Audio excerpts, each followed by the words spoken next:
maso no ya dwendwen ho na wo mo betumi anya anu ye no kama pa de amaye no yakone ne wo mo akwa ho nkomo ansa na no mame na kuyaski sase enem sa what na gimenim ti wo hume African wear ni papa na so ti mu se lie wom lie tuam mame nkura mitini na hwe me cat ne kra wa o hwa me cat ne ti wo se unsefe me da ase pacho contact kuyaskis wo ACP Estate Junction wa Accra ha na ompamodie mfama fefefe na macho se o hwehwe so Facebook and Instagram because you don't need to go there and one so be hu styles no na what you see there wo pay wetimi so afre no 020-836-4729 020-836-4729 na wo afre kuyaskis na wapamodie enso de amount enne empuni ye ba be ye na afra chese se adwada ye kokan budget na ka adwada ti edi ko ukuada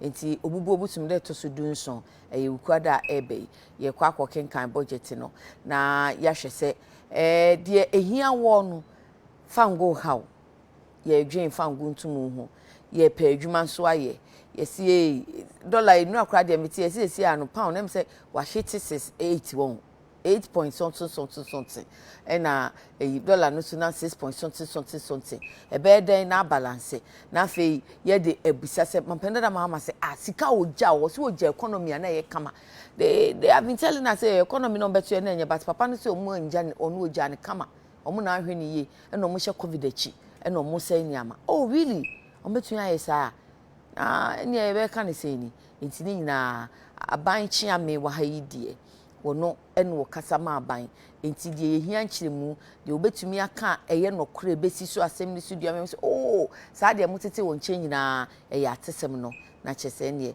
chiame kasama nana enti onya kapea president so de nana ene na kyese afa na chiame so de nanhwam adwuma ne so de wote ankasa onum nani so ankasa waya amana yefe but oyeye bra kra oba still yetimne ne bompunu pese senior Jamie Mia Kakra.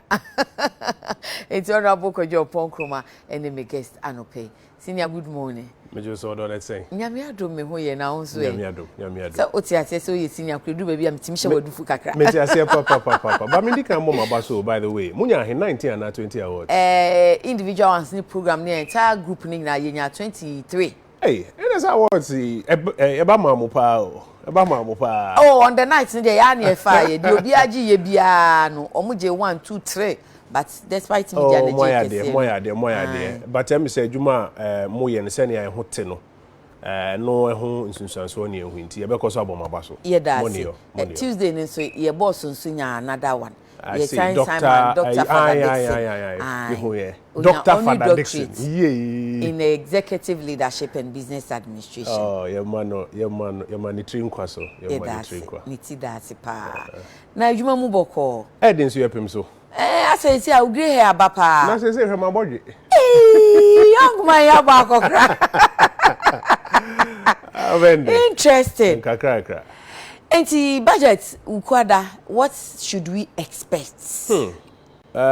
Ukwada be ni budget toso mienu ewo omampeni Adankwa Akufo-Addo ni administration ni mpre nunso no emu na budget we budget fa ne se ya record ye we be boy en covid e be boy en funtum fra wiase nyina ka Ghana yi se ye bomodin se ye be film no budget we ni budget boy ma ye film budget we ba at a time se wiase nyina ho kire kakra aba. Okay. In fact, no say na ansana me kan online. You see China, Nkrumah ni bi dum so kuresi ho. Uko London and I say English abrochi memu dum so timisi we ase. China. Some of the provinces near there. Wow.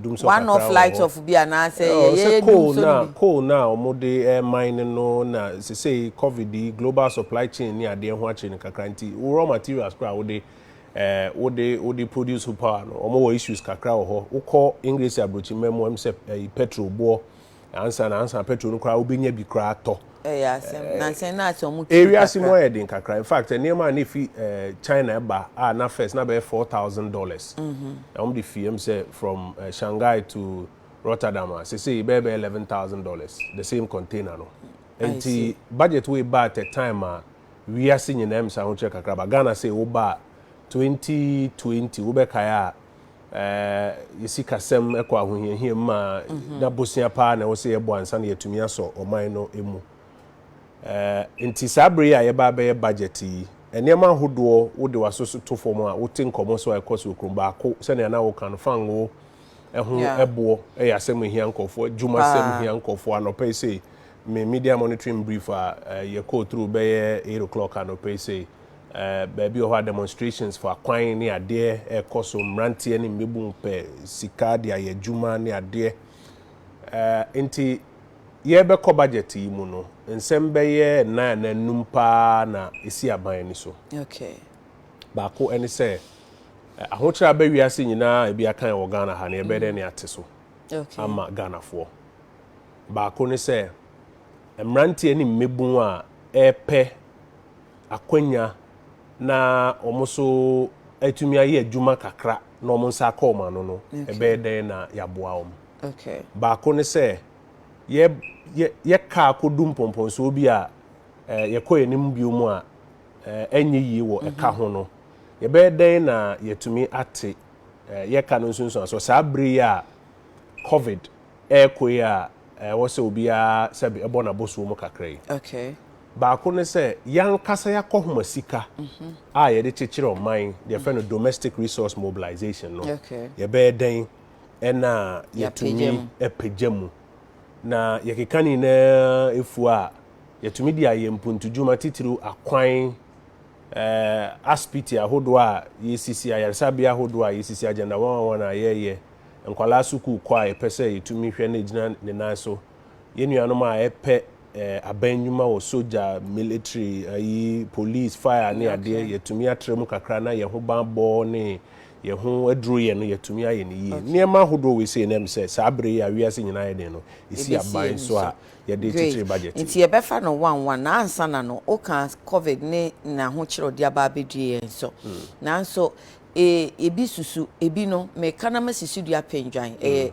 public knowledge say mampenda da mahama say moboapa enye yenkwa na covid aye yasa in fact of Cote d'Ivoire we of Sierra Leone of Nigeria of Benin odi omo ye mfanto no say Cote d'Ivoire de ntia of no first no say when His Excellency President Akufo-Addo wo position no not tied bibia to Cote d'Ivoire ho pa Cote d'Ivoire so covid no attack omo but omo sika deficit say said omu di omu sika ma ekwa ho kire mu omu di bro so no antimi omu te say yen omu di no so ma be say 5% but here dey no na 80% enti o kan brofo kakraka to omu so say mu you incompetent and you are reckless and na say mu di sika no basa all in the name of covid nti mu she covid echi nti enye say covid na nya nsunsu so boni bebre wo yen so na modi enti na mama na ye hu wakan yate wakayate Ira Muhammad ye mso bi ehu ne track record e ba no sikasem ntoto ya Ira Muhammad ye de Ghana share nsa beye 2013 2014 no wabu oman no mfie mienu pe ono ankasa ebu ne mfie mienu pe no se agye nsem no de koma IMF o de koma IMF e de susudua to ho se ombebo ye mbosia kakra na emom omo no mbe kire kwan ya mfa so ntoto even budget kra no sabre no em se na bia ye refi sabre na wo ye budget a kwasi broni kra red pen ete wo nchen se we wuntumi nya sabre no mo ka kire yen se ya we nam no manaka do mpenti emrante ni mebu epa adwuma na ban fa wo adwuma mu anye ye ye be ka se bato se ho na modi ye koi na IMF no kra boy kokose ya nhwe ya modi be du ho asem nanso sebe mpanimfo se kwatre kwase obemu atade a na watie ni Yura Mahama na sebi o kire yen sikasem ehun toto ye no no e na me kire o se ye de o man ne share ne sa no odi ko ja IMF a obeka kire yen se nti ye fam rante ne mebu mu adwuma mu a enye yi sabre ne ye kai se o kai unemployed graduate association okay yeah rante ne mebu na ewie school enye adwuma ye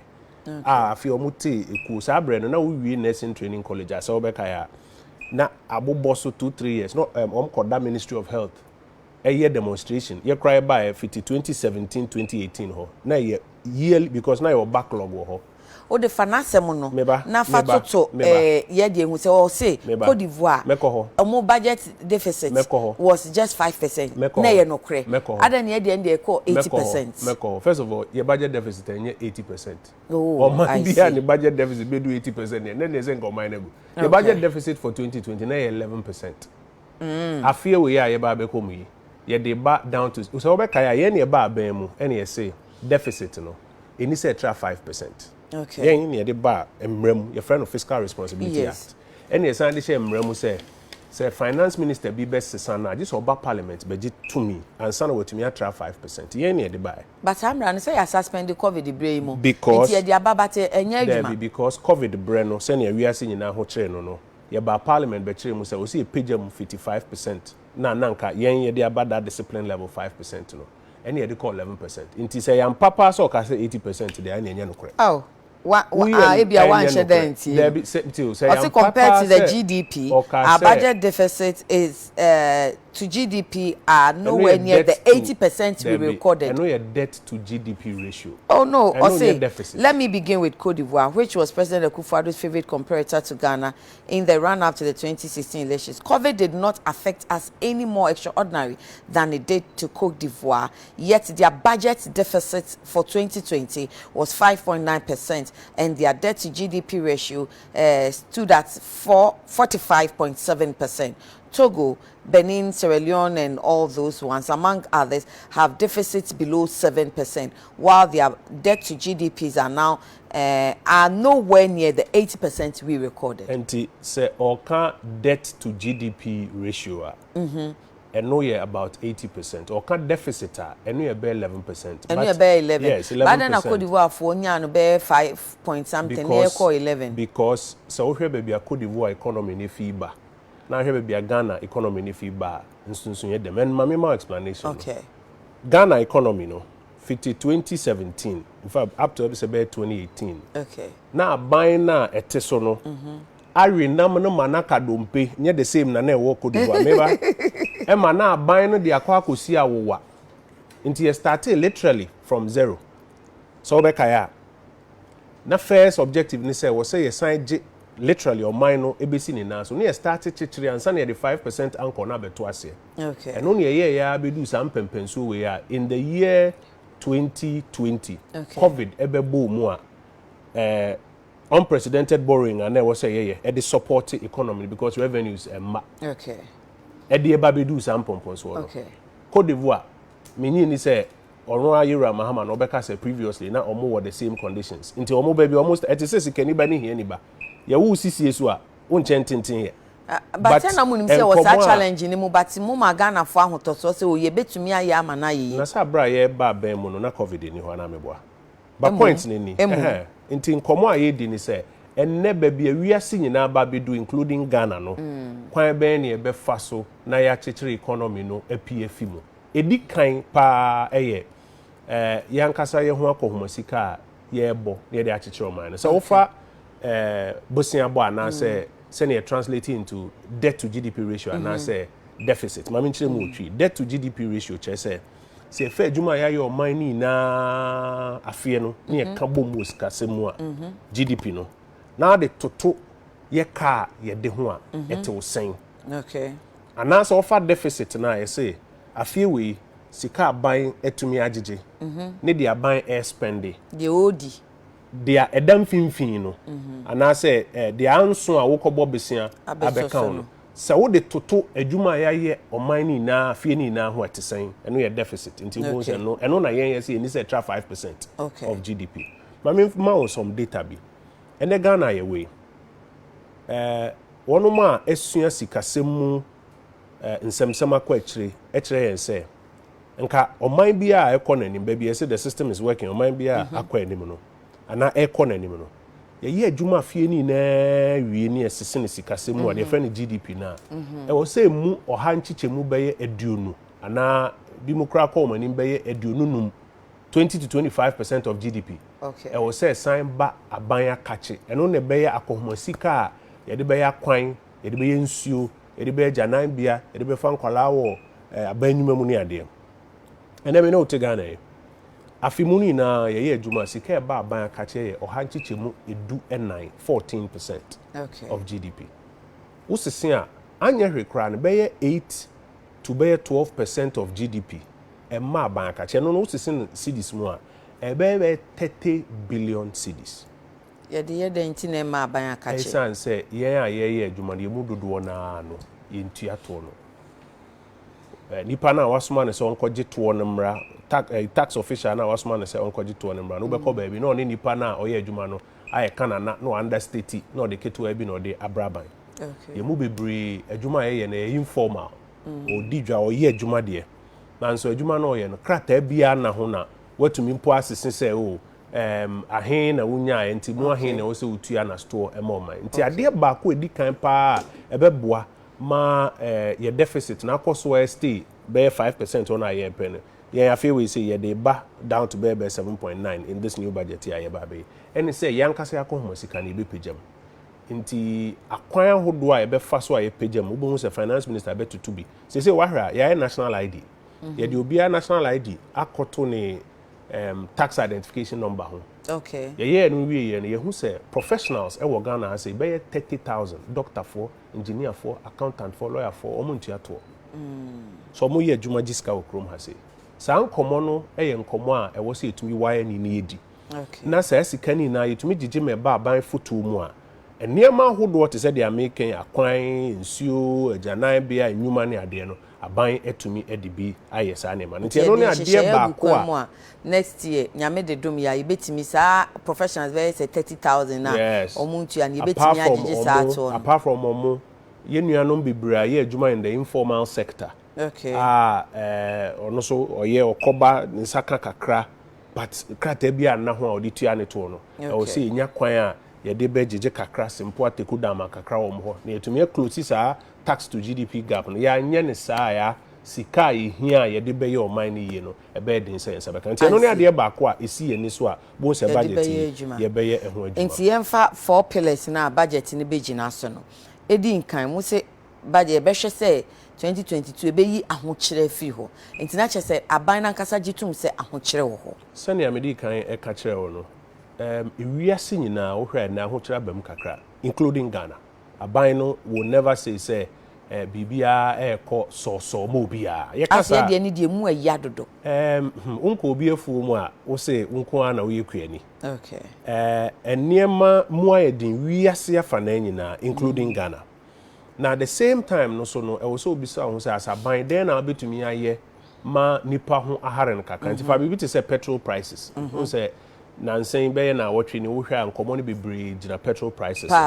aban kra yi taxes ni bi afiso aban yi sa bus stabilization ne ho ne ade nyina aban yi afiso because mu kan sa mu be ye no say ye kosa kese pa mu kan sa mu be yi na so fe time so ye no ye ti ye ne si o sa na parliament or recess nti wa cross an MP nti enko ye nti omo pass ye no a zero rated and even though nti mpacho kan zero rated na zero rated ne say even though sa line ubehu ho no say sika ne sa bre yenye the discussion is also ekoni ko yi line if you ankasa but as at now no the okoto petrol no obeden hu say ampa abanti wa yi bibia fi so nti obenya sa atenka no na hu say ewo ho no say ye price build up na obehu say we margin that so we distributors margin transporters dem ni na wo so but taxes ni bi ni na taxes ni bi a and as levies ni bi na nka wo say ba on be emu be mienu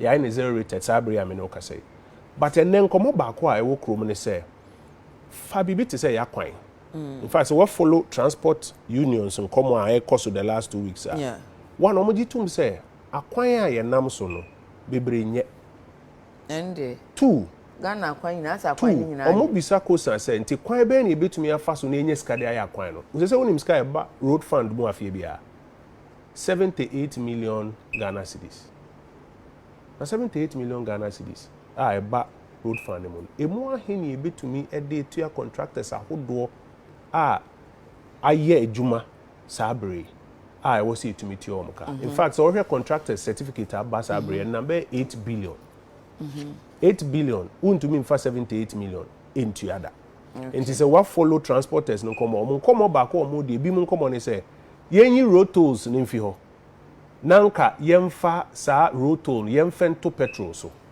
but aban so bisa no ho say na nti sa bre ya wiase petrol bo ba bia kodu aban kra suspend anasa wa zero rate taxes bi ye betumi ahwe Ghana fo anim ede sa road toll no aba beto fi obo so ana entumi enko create more challenges ma Ghana fo ana kwan be kra na ye betumi say at least some of the taxes and apart from zero rating no kra na e bia wo be yie free ho ankasa. Okay. Sa niema ahodo we ye niema aban de nani di e kira hwese obetumi aye bibi ma nipa ho ahare ne kakra ana ufi ahohare aye hwe a mrante ni mebu bebre e pa adwuma ye nti hardship no kwan ye be fa so e be ye free ho no me there naka me pese ye nhwe no 1 nti ya fa the pillar reducing hardship. I don't make sure aban considerations ni bi. Okay. The considerations ni bi ni say fuel say me metie idea me to me kan budget ni ntro. I just say finance minister tipo ni ye hwe na anumu no ye de consensus na ma say ene ha mo kwa munye ni say na mo de akohye finishing touches. Enti eno na make sure say e ba no to say fuel pricing any nkomo say bi ye mfa levy to so emfa nya ya kwan yi a one of the questions I be say when say so you betumi aye na say we say ye bibi mo mpo manipa ho hare no in that space ufa bibi to say aban expenses or incur generally okay you betumi atiti bi so ana cause what titi bi so a e betumi free resources ni bi na odi aye niema nkae ni bi aka wo abra e bi a wo nheda sebe ensign enyi sika foforo. Okay. In terms of reducing hardship no aban consider niema hodo a ebetumi aye bema or how aba wiase nyina e bia kan wo Ghana no so atekakra. Are we then hoping say there won't be further increase in taxes say yentoto ya to mu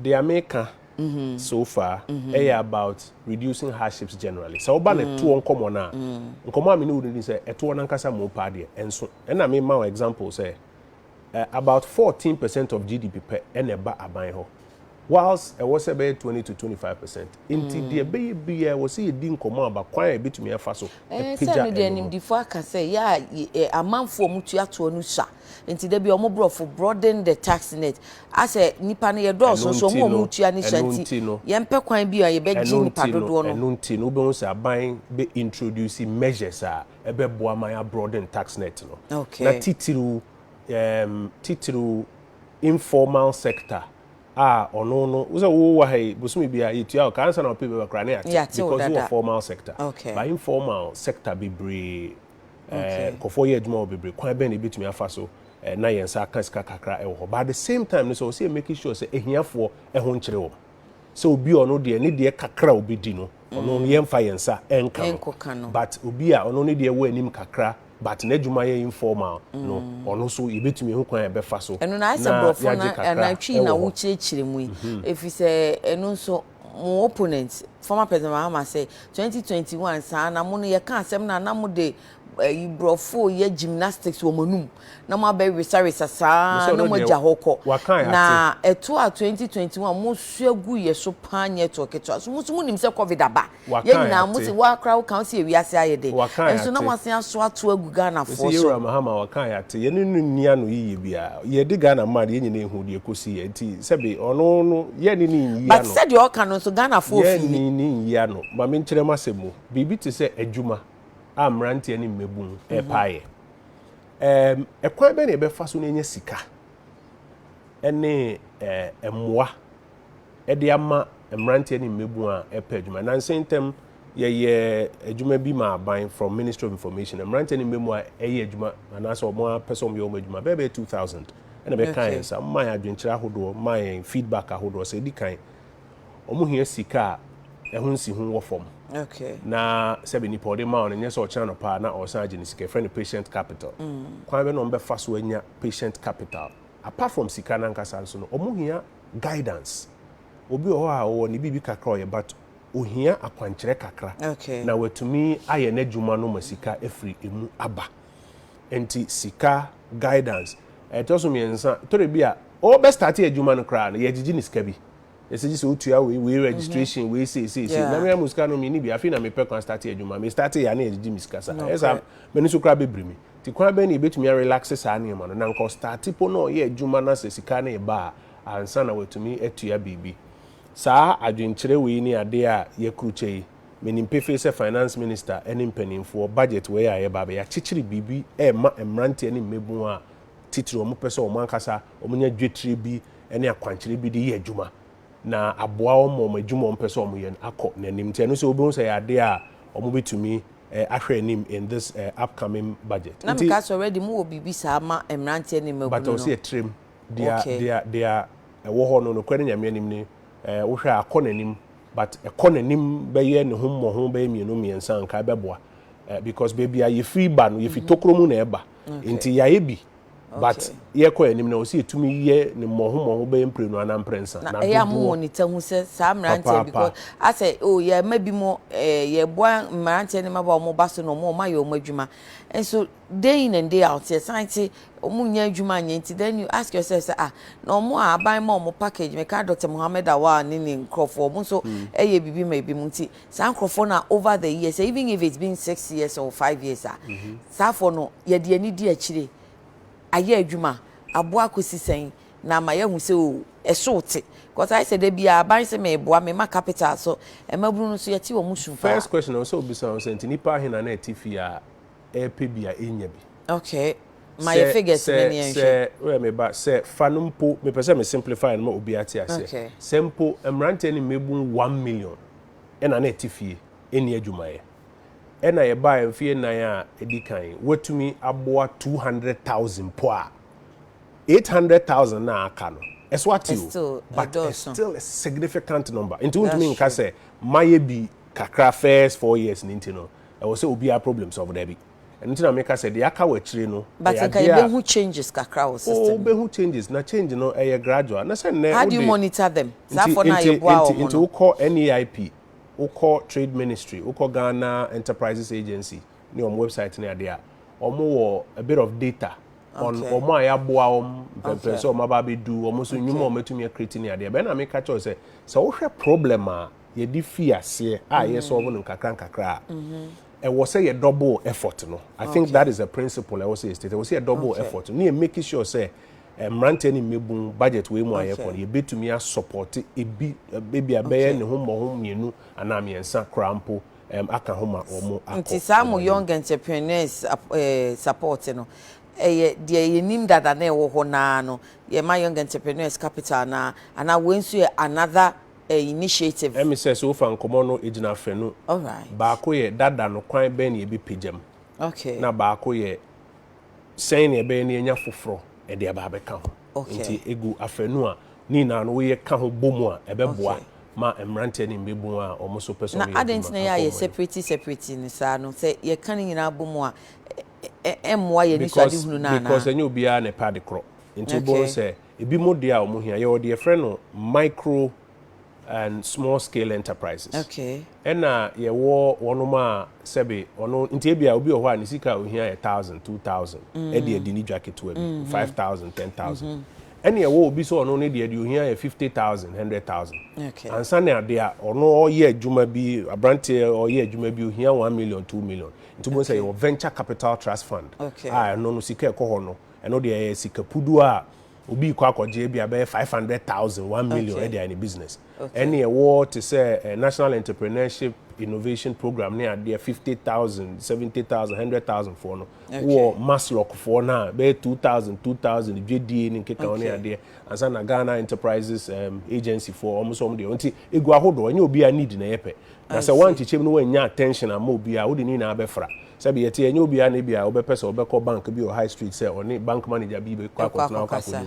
odu wa se na hotel no crampo no sabi onra ho nti e wo so chichem na no na ye kasa nti de wo ho be ye nan ye wo hwe kwa be na betumi apia na manakọ nanim ansa na dia emrante ni mebu so stress o mo hia de aka ho no kwa be na betumi anya bi aka titru their friend of technical advice omode sebi nimdia omode be hye adwuma nim ti nye se yamani ska keke onko na se okoshi ska na ne ye de but technical advisor account no so ya de esi eni super budget mu a ubon se yebetumi edi nti ye mo capital ni wi ana ye mo technical advisor adekro mo de be ba abonten no if he say anko do the end of the value chain no final consumer anko do omo ho no mo a ye benya nsunsuanso no fi say president na mu kra kanda ye ketre mate amanone products in dem bia tinti ebi a locally entrepreneurs na omo ba no omo ya omo nya ba bi enko enton omo nyama nti oya no I frustrated na fi wejai na back to square one enunti no se obehwa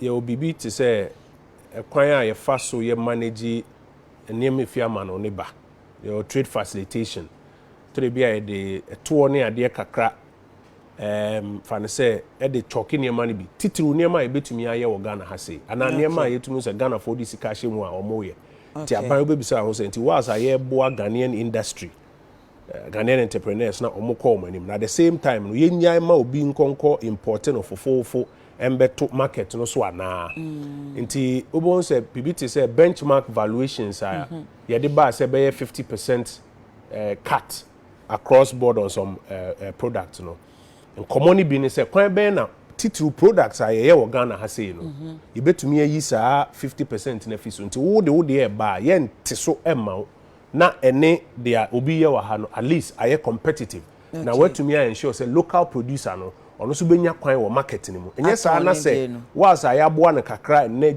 kane agina ne na so yaboa na ono ko nanim no yegya no so ono nye ne de na yegya wo so kokko importing fofofo fi ba bi ba obon send den no na ono ne de no wie kra se na yokan oni atofo bia ebeto wo so apese udi dwa no bibia nsi kwan say rather no ubetu e de no na waton on the local market into ubetumi sebi sika na nka de bekwa kofa obabi ubetumi etu we say de no na waton to the same customer na sa mo nhyehyɛ na ye adwuma ube hu say budget we say mu no ye beye hu Nkrumah de kakra the objective ne say ebeboa this question ya obi say local producers local industry ema o access to market no so according okay nti those are ways I fast so not just any employment na be can see but enyo obi an betuma ye entrepreneur ya tin sa entrepreneur nti ebi mo mutu ye entrepreneur no nti said ye mu bi anya adwuma wa aban adwuma mu ayeye no omo so ye mfa wo mo na no hwe nipa dodo omo koto santin omo pa adwuma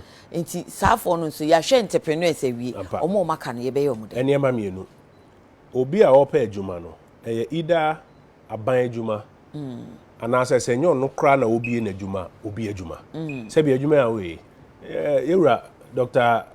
Osekwame despite no cre ena wabi na adwuma ena wo nti wo se wo nya ba adwuma but wo ye adwuma me ye boso me adwuma good nti afenu ni na wo se wo deal with ba ko ye ekwan be na abefa so ama private sector no akonanim na adwuma no gina ne na so no wono so etumi afa nipa dodo abem so person private sector konanim a enema hodo bi ewo ho ewo so ye enyinam nkane a ejina ne na so eto a wama no ejina at some levels bi titru economy nankasa na say oman no nimpuntu no ekonanim nti say wo de ye mfato wo de fa ne say 2016 ye mfato 2016 by 2016 na oman no ekonanim oha nchichemu miensa ne echiripo beye enum 3.5% growth.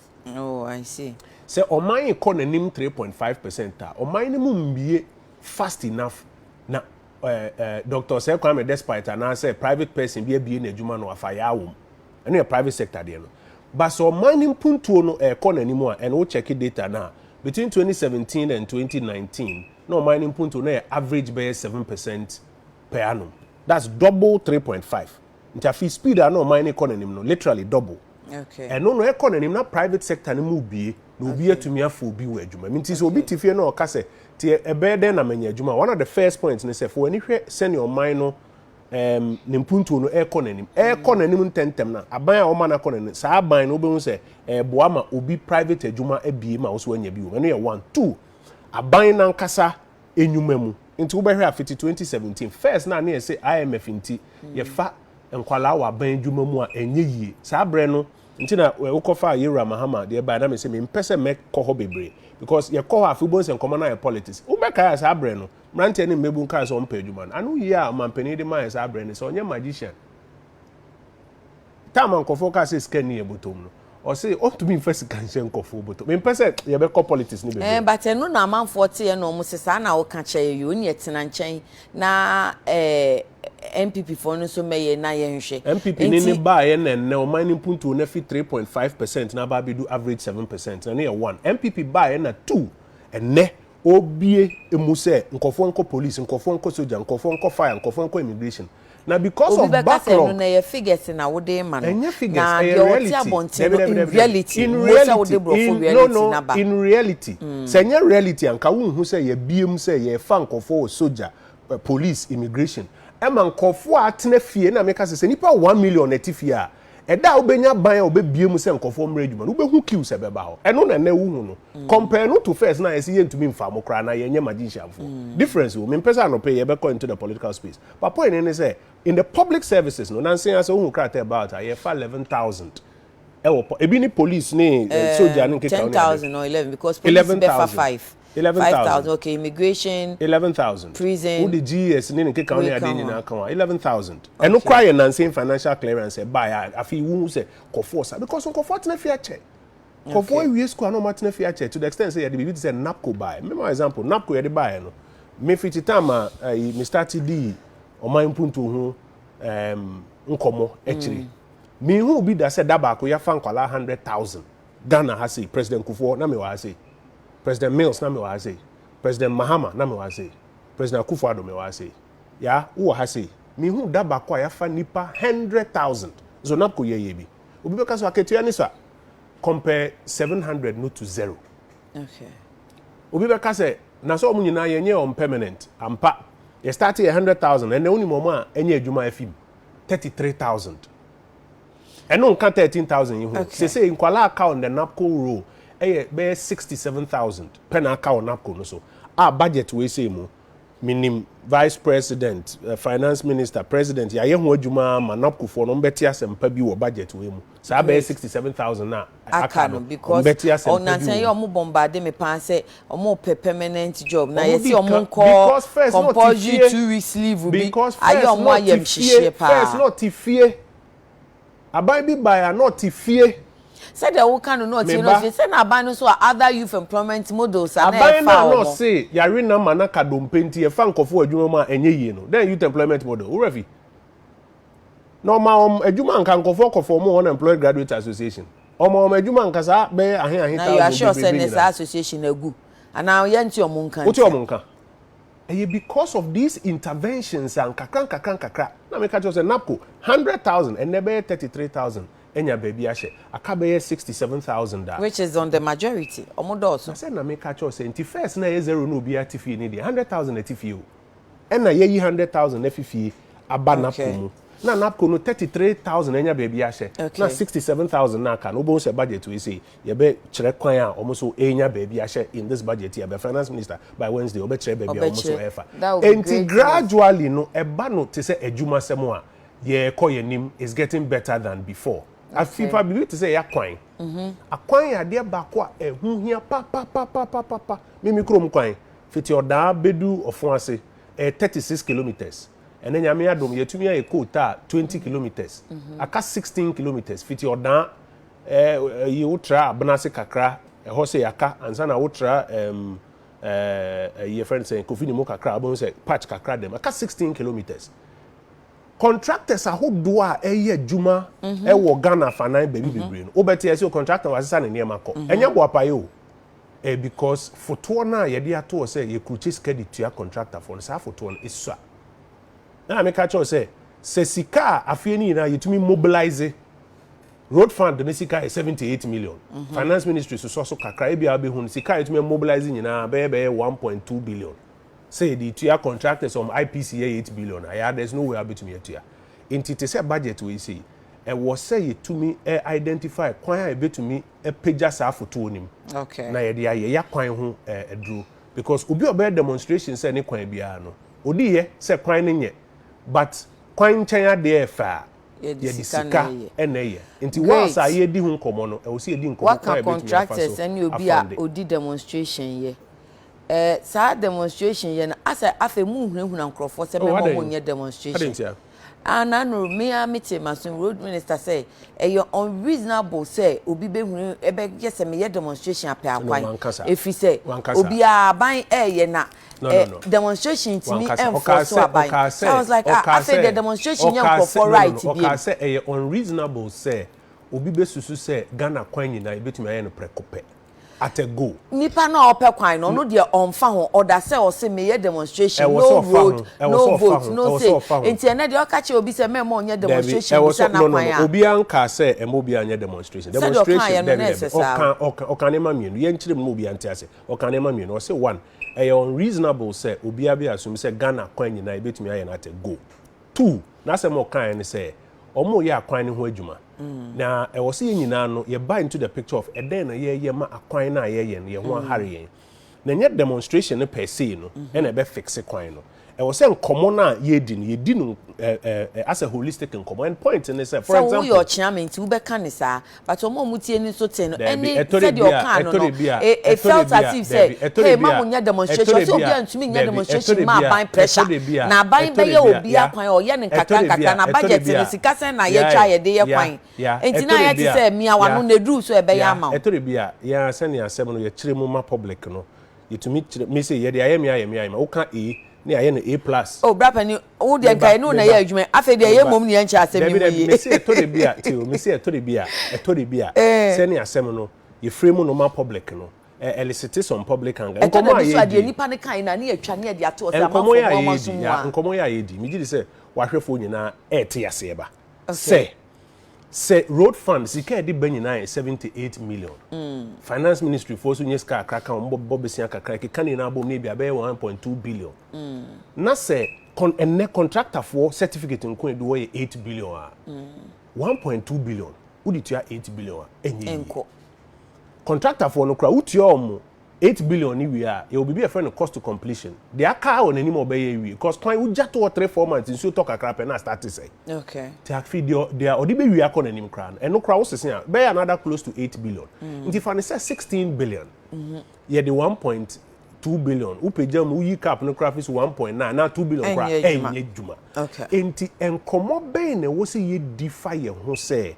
ya kwan ye be ye den na me nyanka be bi asphalt wo ho so na me ne wodi nkomo se yenkote adra eno ane ahan enti nkomo be na ibedi eno na me wo fa no all person obekire mu se enye ade ba ko pe na obeye se my demonstration se mo anya me kwan ama me aye be se na bi mo ahyeta na bi mo ase da bi enye no nkwan eno de right I don't find once na ho abufu ana because said your car no can say e na no wan say educated people cry na di animu na educated person ya o te kwan bone so no ontimi nya demonstration right demonstration there be ye constitutional right ye be ye okay but en say hwe say ye be ka say mo ma ye mie nkomo nim okay na in addition to demonstration no ye misa ye ho say ti den na ye na ya contribute to the port well na o your chairman to the kwakwa say road contractors ye de omo kasen ye tua sen me de me nim say IPCs nko e do be 8 billion de aka wo msisi be 8 billion sa 8 billion eno ni nkomo amene wudi say e ya de wo say ye nyina ya dwen cost na nye just one conversation na say ye tu ye nim say budget no say ni etwa to ho enti yeso ye ma contract ni yeso ya ka che ho say year of roads na say ya wa na wo ka say obi a ono ne kwan ye de ono ne order say ne kwan ye enti ye demand ye kwan enti sika ban be twa wo di sika ni di juma no na wonim say dia wo de be ya e be boa enti na ban e kire mu say sika no and so already demand for public services and those demands me say a legitimate demands for public services okay and I mean me district na me ka police for wo kire wa e be wo ma police car e wo ba ko you hear more police cars you hear more police for you hear more police stations you hear more public services but some public services you nyina age atum say you ntumi mfa besia bo and provided those public services okay inti kwan be na e be fa so na mobilize sales card eno ni nkomo a yempese e be di Nkrumah revenue nkomo ndi ase yempe kora yempese se no ye di the time nkomo a media de bia me say eno ni nkomo edi kan cause no e na ye di a afi e be ma ye hu yakohoma sika yensa eka na di aye niema hodo aye hwe nti year of road no ye betimi afi November ni December by besi ye can this is the second time ye can year of road ye betimi afi no bekwa ye betimi de ensase ye bo aka say ye kan ye na ye be ye bosumi miensa ni roads minister ba Ministry of Information e be ye whole presentation e kire akwan hodo aye nyina now they compare year by year ni years ababe senkwa e ditwam this year akwan hodo a esi ye ni so aye in fact in the next 4 years say ni na data no ho. But in the end, we come back to the same point. Say, our commitment no crano. Sikana na also to mobilize it to. I see. Yes, you better your debt stock so from the 4 pillars you gave me. And how are we going to reduce the debt stock? Because you see, I know why was saying ye need the unia papa you can't say no the mum pese mu beti. But on so to Ghana movie. And wo be. And what then it says yaba. Yeah, na near tina so. Ye pese be no politics so em fanto on dey yehu do wo dey em fe no to fe no to. Ye pese ye ne be argument on that one. Ye ka say no kanitwi. Wo dey mu pese mu ne be argument to kanitwi. Ye ni ya no. Okay. Because no eba ni sika se ma yin na ehu dia otumi ye man ye da na se. Se utia na wo be yi na no. Yeah, me pese argument no ebe cause aside. Ye kan ye debt stock no ho ase. Okay. Ye debt stock no ye woni ma miensa ye de yesusun dua wo ho. Ba ko ye de abroni frɛ no CD denominated debt stock. And yes, so where ye ka ye de wo CDs mo a. Okay. And ye wo hwa ebe dada wo. I don't know dada. Ma me nkyerɛ because ye ka no ye ni na CDs. In fact ye ka no wo hwa de dɔɔso wo no krampo no. Amano ne sika. Ebi ye euro, ebi ye pounds, ebi ye dollar. Okay. Enti mame fa bibi yen fa to abra o mampani kufo efi aban mu no. Na dollar any CD na ye be 1 to 1. Yeah. Na ye de ka bi $750 million dollars. Okay. Euro bond bi a ye. Okay. By the time aban dada no e free akonwa so no. Na dollar no e fi be ye 1 aba be do almost 4 cedis to a dollar. Okay. Na aboho be ye mpre 9. Okay, yeah. O multiply 750 no by 4 na. CD no mo no. E kana kosoro pa. But na enkyere necessarily say besia foforo aban no abo. The same 750 na wo ho na 750 million cedis no. And the exchange rate no be do 4.0 750 times 4. Into would the CD denominated debt stock no analysis I bet me ada da. Until to be a better say union men this for so mobile ben mo na kan 123 billion and there 300 billion ti mo bo besia 200 billion. Mon che da mo dia. The enti no na da ne say $100 million equal to 100 million cedis. So China pa be so na say dollar no change. Na say 2.0 100 million cedis na nkwa 200 million cedis. Mo bisia foforo bi. Enti CD denominated. Say whether wa bo foforo mo foforo eka bisia ye bisia. Enti na me say CD ye be share current rate ni ye de anane because ye di CD dada. Na me catch us enti no yes I be dada. Enu ntina ye debt sustainability analysis ye de niema mienu na ye de deficit. And now say debt to GDP ratio. Okay. A part of the debt sustainability analysis. Deficit no na medi kan chow. Mention na make say euro mama also say a deficit 80% I no correct. Okay. Because deficit even COVID year deficit na be 11%. Okay. And the first thing question I'll be say kwan be na be fast what ye kan nsunsun so and debt stock because debt stock no CD denominated debt stock no enya dia obetumi ateso. Because exchange rate ni change at every point in time. Exchange rate ni changing. Ada na mo masidi no ne ho nye den. Na afa because ye bo shekese a na ye hwehwe afi mo se kan ye be kwot se de papa ko 4 time se wo de se yi dollar kra na se $1 ye nya 1 cedi a enka 2 cedi bi ye but ye kan wo be ho asem be koti percentage akache to enko soro kese. Eno na ye de hwe because hwe owura kofo ja cedi 1 to 1. Ye ura Mills Mahama omu jai 4 to 1 na bohum pre 9. Okay. Yeru Akufo-Addo so mu at fan say 4 and then da him fan after ni 10 e da him fan be 6. Okay kan ko 7. Nti enye the same say ya bohum pre 9. And only difference no. And we a basic economic analysis are obi abitme but analysis you see Ghana for problem ne say wunya koka say Yera Mahama ne Yera Mills o ma bo ho mpre 9 Yera Akufo-Addo o bo ho enum mpre 9 Oh, say na expectations no. Omo hun the lowest depreciation. The lowest so every bosha ye nya ye. And bosha na ye say and one fan to hone penny pan be say. And one ye yeah, and one ye this no. Because and more hun pre no po. Into depreciation we are the lowest depreciation within this tenor.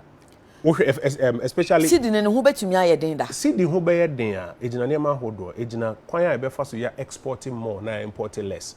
Into we bon say to say nhyehyɛ ni bia de ba budget we mu a ebema ye import swate na locally produced goods yanka say ye demand more na nkampo yetumi export bi sabre ya balance of payments are positive no ye de ba na omo a import no start complain say omo de nkompe so import more say mu nyina mo boa yen na ye no omkasa say ye nuanom nkasa ska na no mo mfa nto de aye produce wa ha ne bi na monton na yetumi ate export no so na ye pagya local consumption of locally produced goods na yetumi export bi kra and only one of the shortage aba enti ye toda local produced goods no shortage aba item wa enuane agric for no kra ministry for no kra ati asese enuane no ho ayeden enti say ye bodawura unua samens bodawura o city ye ni local rice afi bedu ba bi local rice no kra bi ni wa ye kwa na ye ba na ma hodo aban ye say o de sika share local production ni mo na wose support or ka say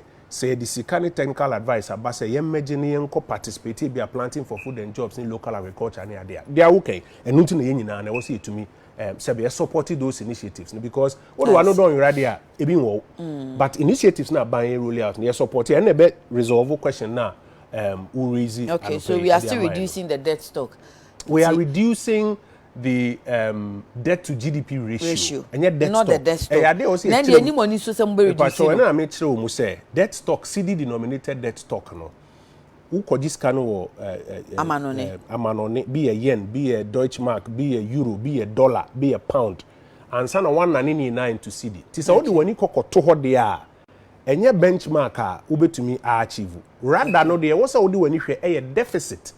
You say enter 5% of GDP. Afie bia no bomodin say kakra obegin. Yeso ano yebu baby you say cut your coat according to your size. Kakra obegin say mpo obebo besia kakra ka ho a eni say enter 5% of GDP. And then you better cut it according to your material or your fabric. Second apart from deficit now if you wish say enter 5% no. Another thing also we debt to GDP ratio. Who can insun so they be amba make say despite edeka 100 million na ya me deka 100 million nya de crow ono boni sem say obetumi atu aneka me wo bo me dane me upside down udi agro crisis ska no unya bi nti e ka no sunsanso no ejina nipa kro no na adwuma wa ye nyina sika wanya wum eno na ode toto ho nti eno na wo say etumi hwe covid ikoye teso from be almost 80% e dey back down to about say be 75-70% na.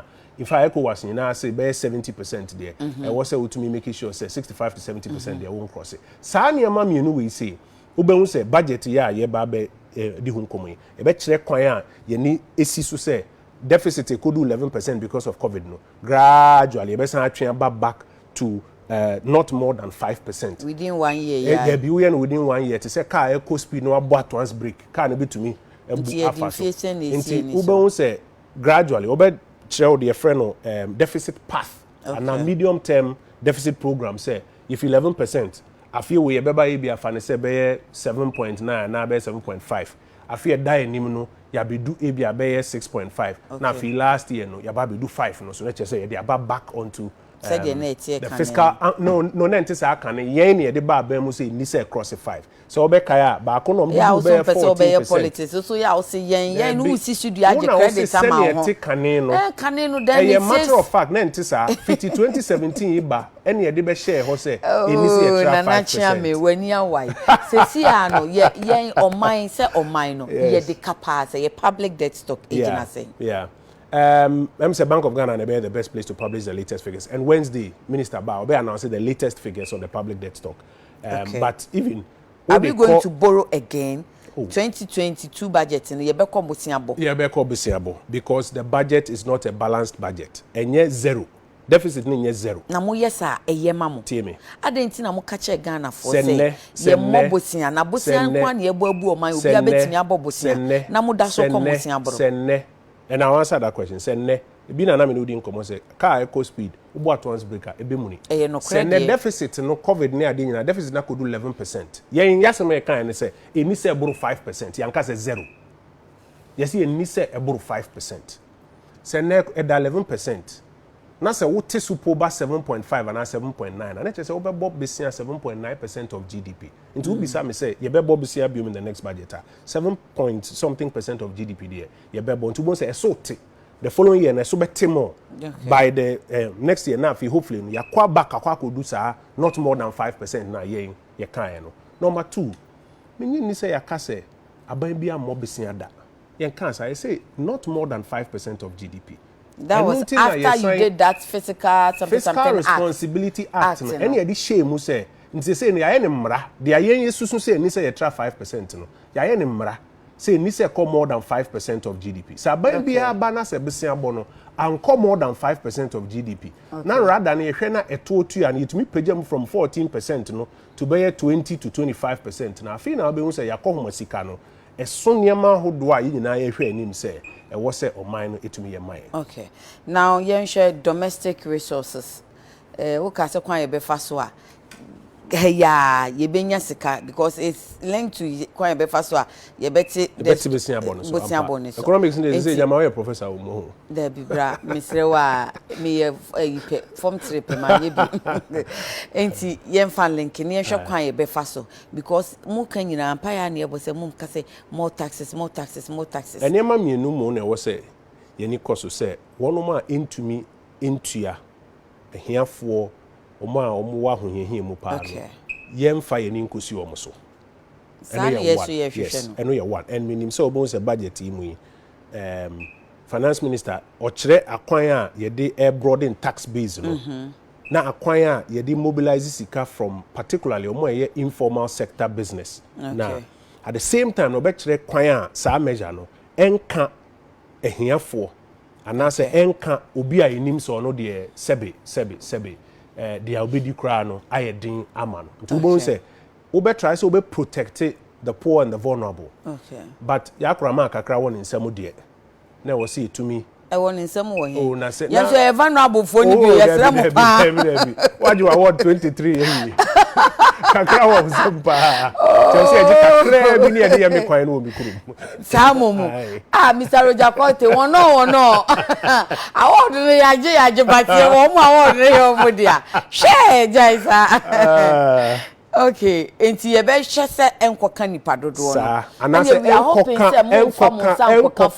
enkoka ehiafo what you say because omo na wo so hwe na wo bo mo ban but kwako obi eje kakra won nsem o say yitumi eje kakra na ye de aye adwuma enti we are hoping say fu on ho bejo no fu on so nkofo so kire o madwen say ehomo na bibi ti say road tolls no ye nyini emfa mba beto fu so because omo ye analysis ne say uhwe road tolls are be almost 30% of car expenditure road tolls we Ghana say the port is legon na ye asphalt asan to ne kwan so office legon kwa adwuma high street a ontua road toll bia o so nipa no nam tema motorway no so na wotua no tema motorway no patch kede kwan so road toll e wo ho but he then one day is legon ni kede ni no be fa ba bi obetua to point ne say inequities ai wo mo no eso esisire wom ba bia ye hia kwan pa ne ade no omomo na abon se obedu o na edito obi asi ho but ni asebe ono ne kwan tum kanam so ayo no ono no ontua bi nti ni contribution to akwan a wo se ye e wo fom nti se wa follow nkomo a road transport for na edia omo se enye fair se obe road toll na the traffic abase say wo de opa fakaswa ye pon dey be say ye di traffic almost 2 hours. And then I say drivers this week our drivers be here who demonstration. No me point no. Enti say wo tie di omo say road toll no any efficient way of mobilizing money for your client because one and so and two creating inconvenience for dim wusie ni ade traffic. But e bi mu so can say the tax to fuel so no so the easy and cheapest way in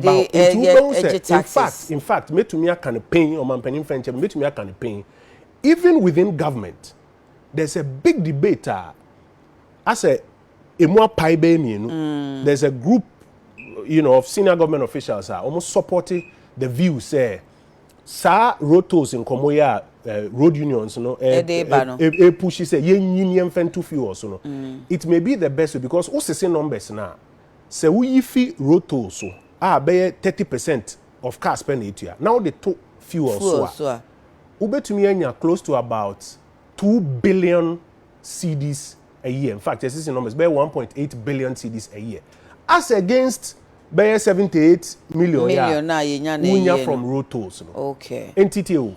Even within government, there's a heated debate. I say split down the aisle.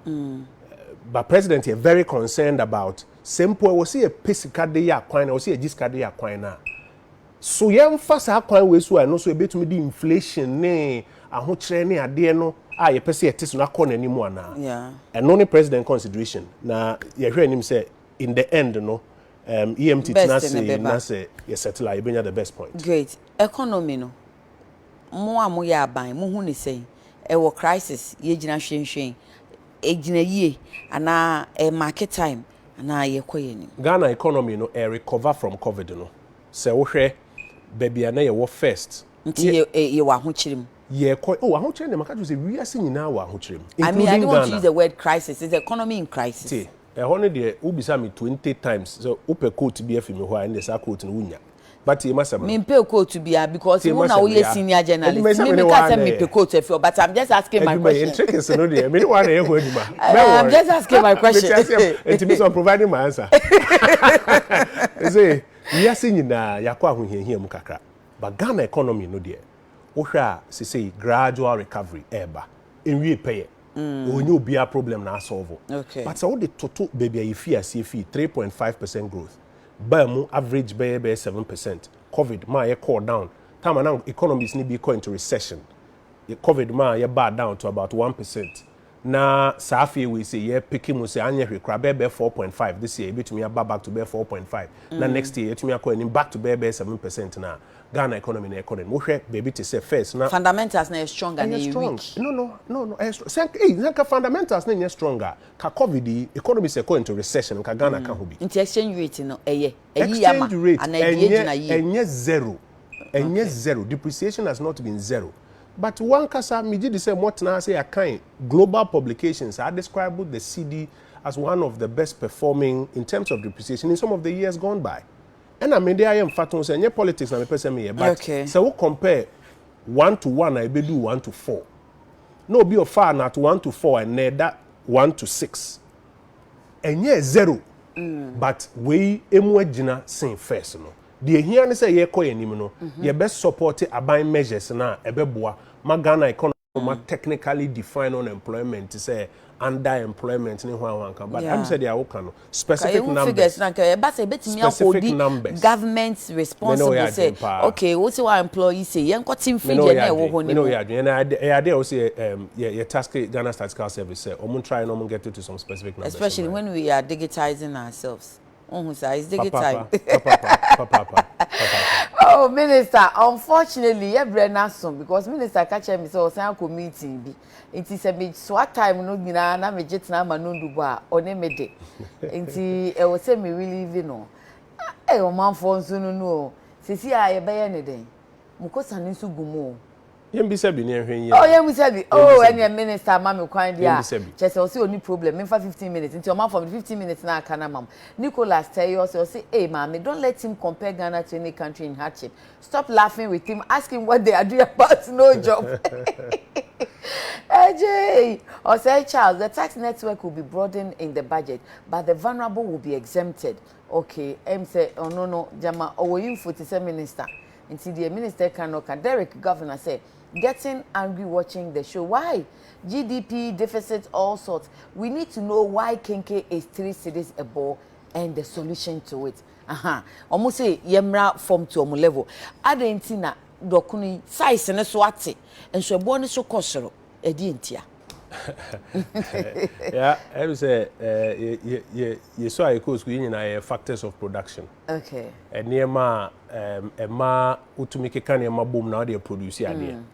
And sana kwanya ye fast so ye price and near ma. Nkoma ye dia no pay nyina bisi say ewiase nyinaa kwa ahohiahim ema enema bo akosoro generally.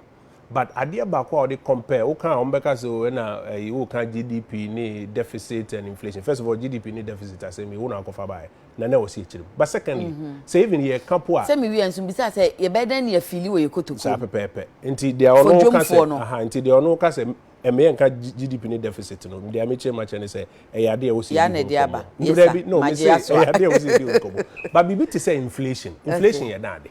Inflation ye ekwan ya ne mabo fa so ekoso. Ghana has say your target ne say inflation or say about single digit. And no che say ohanchiche mu edu e wo say one scientific nkono ba be say bia be baako. First no na inflation wo be kaya ne number 15.3%. Okay.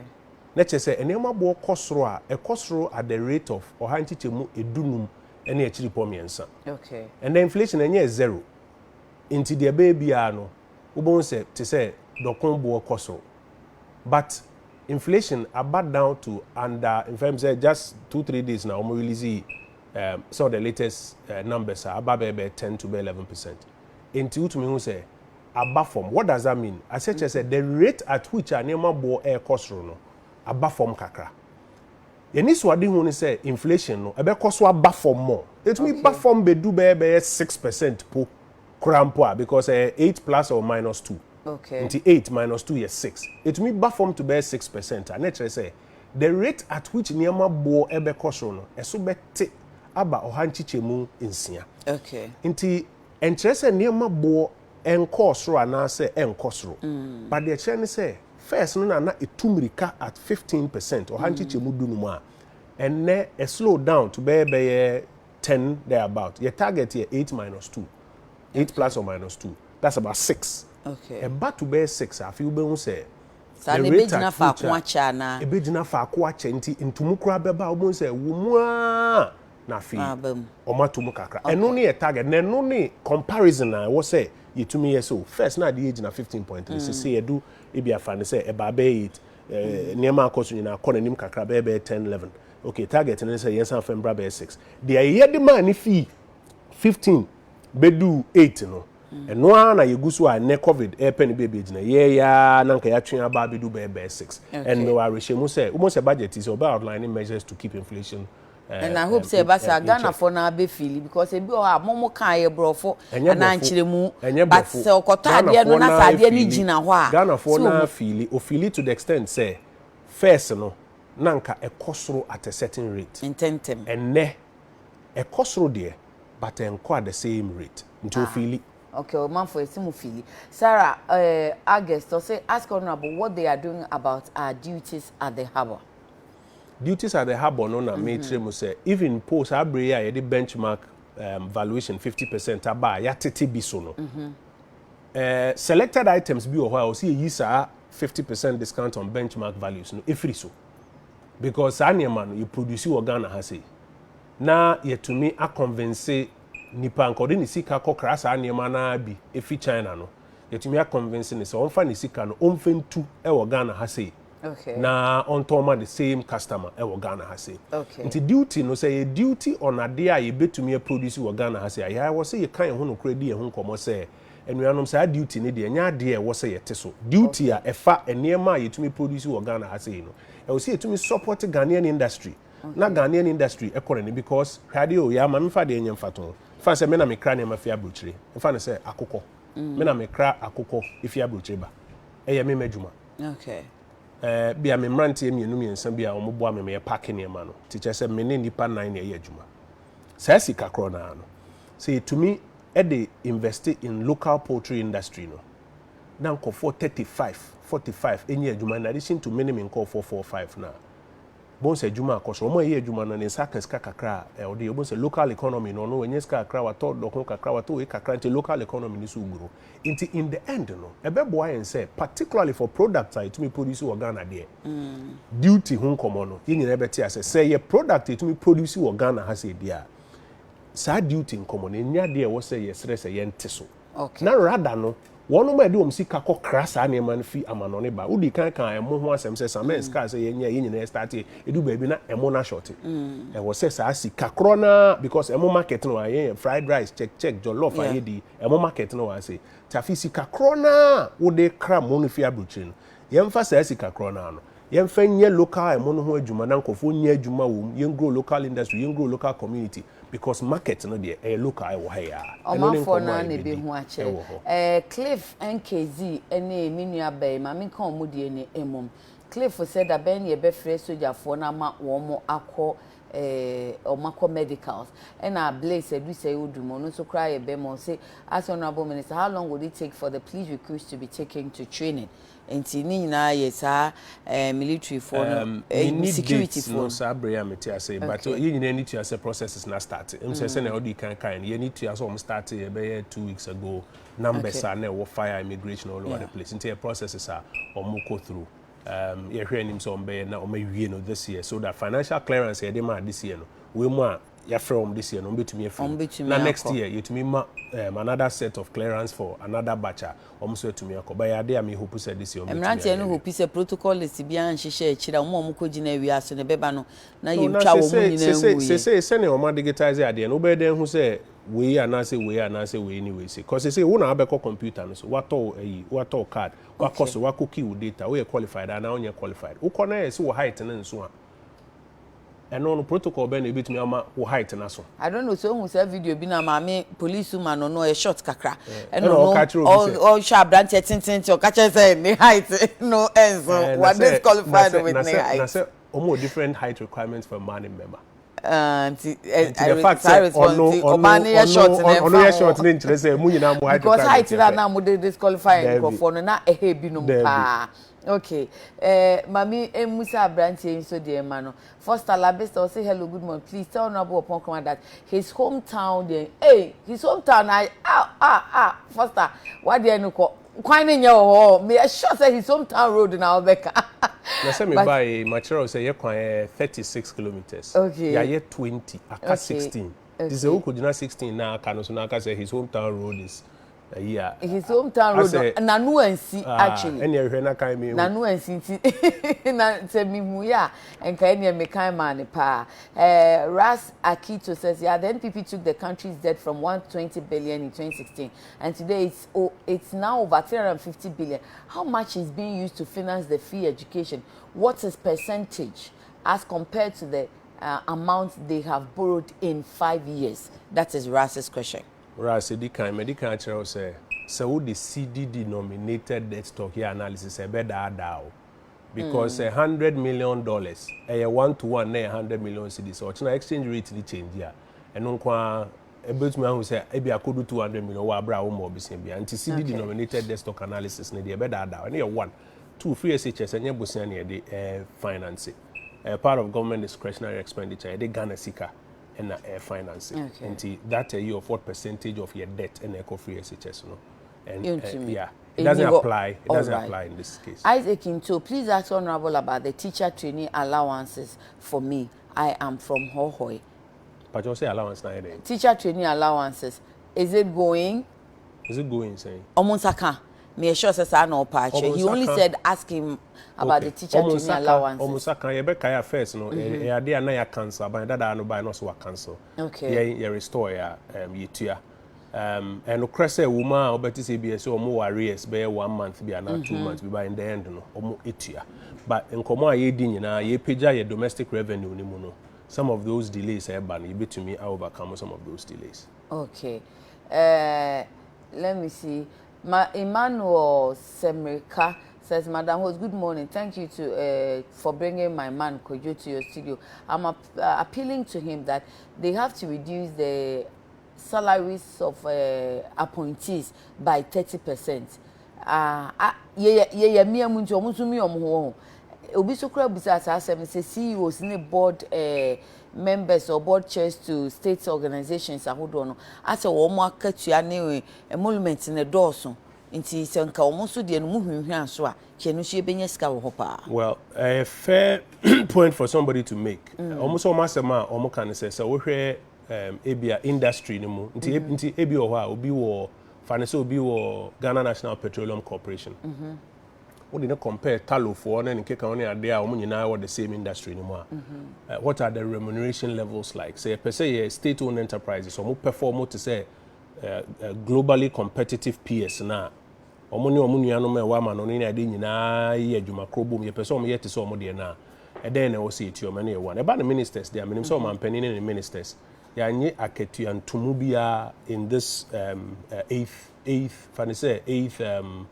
presidential dispensation ya woman in solidarity with the people of Ghana and the general global difficulties ni senior air affecting and I'm sure say okay say the announcements have been made to that effect as well. Okay. Ghana for be who any count. Ask him if they've sacked Ole from Manchester United. Ole, they will see a Pablo. I don't hear man you. Ole, hi, I will see a Pablo. And secretary, some may be some. Okay. Tom Haruna say, please, why is it that Honorable Kojo Oppong Nkrumah doesn't allow you to ask him questions? Then he brings his own questions from the air that is suitable to him. Then he answers his own question. Because also no or your journalist or Tejuana say Smith also ask him about NAPCO. Oh Smith, I really did ask him about NAPCO. Or some betia sempa, yes, I remember. Or some betia sempa. Kwame Prince also I want to find out if the government will be taking charge of cashew nuts anytime soon. More cashew nuts growers, farmers, buyers and all that. The Tree Crop Development Authority. Okay. Urakwitu, former member of parliament for Odano. Na omo ye nhihye senior cashew industry no. To say we hear a lot of foreigners literally take charge of your cashew industry no. Ti omo try no ma hihye sa cashew industry no, mana be eti say cocoa. Okay. Na and also etumi edipin because on the global market na cashew the price needs the oman no betumi enya fa ho enya fi ho say ye ni na nkofo dua more cashew ni ton ne ade a ebebo anti ye ade a enche bia bo say aban no adwumako de asi wo so mo handle cashew no na namontuo ebedu the cashew for normal brepa because sometimes said ya na bias ni turn if you mun say yeah in the bono areas honey again say baby wo kra bedu na say be obi fi India na bi no ni sika mo na ba be shemte fo na o ye nyina cramp no o ye ma broni no ni na account na set up say entity ni so mo try no mo and manage this aside. Me Musa last week, Prince Kofi Kwashi says, so if using the CD denomination won't give true value of borrowing, then it means you are not managing the CD well, are you? CD no, and I did komo amachire mu say, so we had depreciation of the CD. Yen ka say zero, but it has been the lowest depreciation in the first term of any administration. Okay. Data ni na o ho a obetumi a compare. Aguze Johnson Amwako, sister, please ask Honorable Kojo Oppong Nkrumah that Aguze, unfortunately, Kokra Evans Kisi, please ask Honorable where did they get the Agenda 111 money from? Na sa udi oda se unia wo well mpacho answer no Agenda 111 a very mix of Ghana Sika and borrowed funds and Agenda 111 nearly 2 billion nearly I think $2 billion for that enterprise.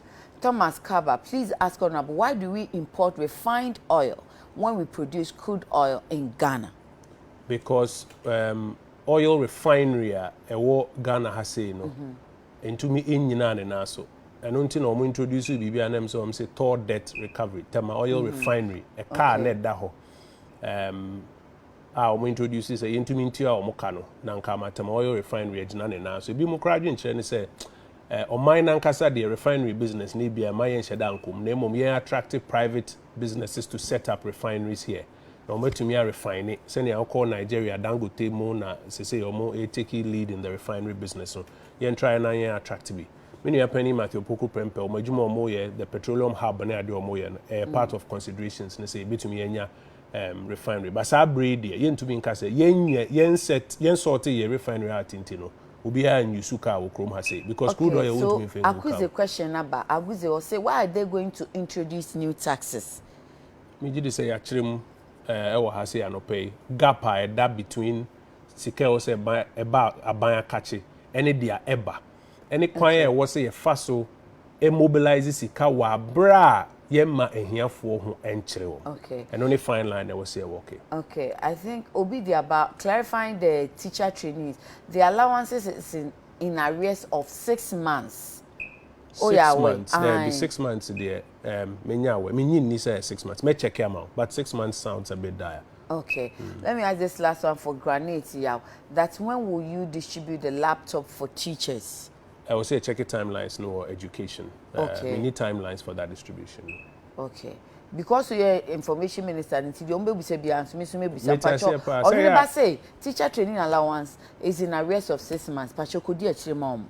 Me check, me follow up.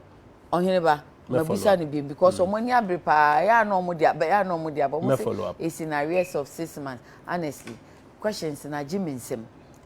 I'm sure say, and I was 3 hours anka. Still, you bring your questions. Oh, that's one you know for sure. And see, a man for say Charlie, Ole must go. Hey, Ole fui. Ole dear, me no me a dream pa. I say come on. If money bring, yeah, Kagana, the book of football. Honestly, dear here. I come on the wall. Honestly, dear here. No. And honorable, it's been great. Yenya sopa no pay.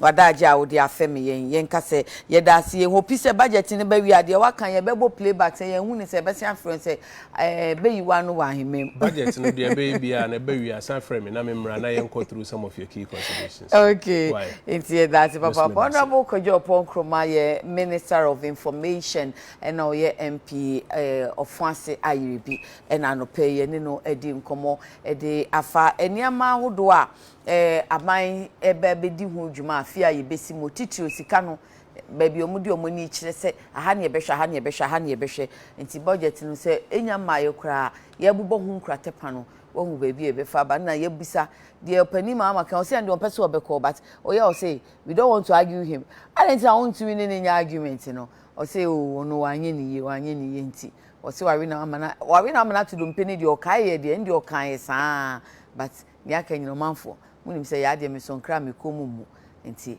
I presented to you honorable and you listened de aka no mo amuntena mu fie na mo fa nkwa mo ho na me adom adwada nwumire nso ye betwa mo repeat na wa wanya kwan ntie bi no wo so wanya kwan ntie bi napkofo no me sure safi mo nya akomatoye mu wo se mo beti asemo de mo beti mo do so over 66,000 de mo ti asemo da ebeboa ye nyina nti abeda honorable any team no ase kwaku aje wo ben aje brekum ni abrantie na wo hwehwe honorable on fa ne mada ti brekum fo ya ho ne nkasa ho ka kire ne se ye hwehwe honorable on fa ne mra wate aha bentu ne fo na ben ka kire ne se he kwaku e ya o hwehwe honorable afa no koma no no ne nye interview he o uza kwaku me ma good morning why me da kuyaski sase ene anope se wosiesie me ho maame maka che se kuyaski sinsa no efe no wanso di ho adanse wa kan for me se wa African way fata wa pacho hwe kuyaski se chi akwan wo ACP Estate Junction